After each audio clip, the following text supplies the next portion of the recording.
Yesterday it was so over, but today we're so back. Welcome to another quick devlog for At the Ends of Eras. It's an open-world adventure game, a Scrimblow Bimbo 3D platformer. It's a lot of reading. For the past 2 weeks I've been making even more reading because I've been writing out the 2 quests for my vertical slice, due to release in May. I was originally planning 3 quests and to spend all of February on the writing, but then I asked myself, what if I did less work and actually hit the deadline? Hard to argue with that, isn't it? I'll give you a brief idea of the 2 quests in the game. One requires you to find your way into some ruins under the city. The main entrance was filled with concrete decades ago, in the belief that these old religions were satanic, such as the tower they believe is a connection to God. The Bible has a section on that. You start with an investigation, asking questions, exploring and observing people. Through this, you can find one of several ways to get access. The ruins themselves are a bit of a fixer-upper at the moment. I started on a more elaborate level last month, but it sucked, so I deleted it. My new plan for this area is to rip off Portal's level design as much as possible. If I can't make something good and unique, I should at least make something good. The second quest I'll just summarize as a science experiment gone sideways. It's much more focused on dialogue and has a lot of branching paths. There's 4 or 5 separate variables describing the ending, and almost every combination has a bit of unique dialogue to properly show the consequences of your actions. I'll be interested to see how this feels once it's time to release. I'm planning a cutscene system to add a bit of cinematography to the dialogue rather than just standing around talking, which will make these sorts of quests more interesting.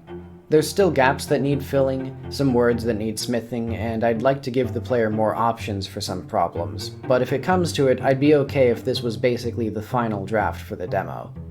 How much time I spend refining it further depends on all the other stuff I need to do. I had to make a whole new quest and NPC system, and it's barely functional. I just made it work for testing. They teleport, duplicate, jiggle around, etc., and all of that needs fixing. But I shouldn't spend too much time on it until I know what the code is supposed to do. The way to figure that out is to design the quests imagining whatever features I want and leave the implementation details to future me. In the meantime, I want to talk a little about the writing. I decided to use a PowerShell one-liner to estimate how much I've written, and it turns out it's 15,000 lines of text. 114,000 words.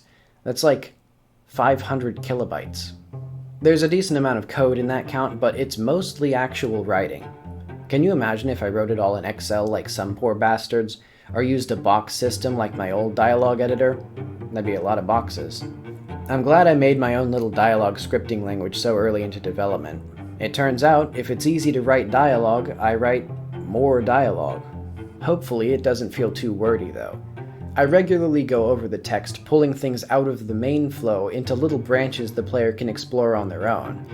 The double-edged sword of game stories is the way the player controls the pacing. I want to use it to my benefit here, giving the player as much or as little dialogue as they want.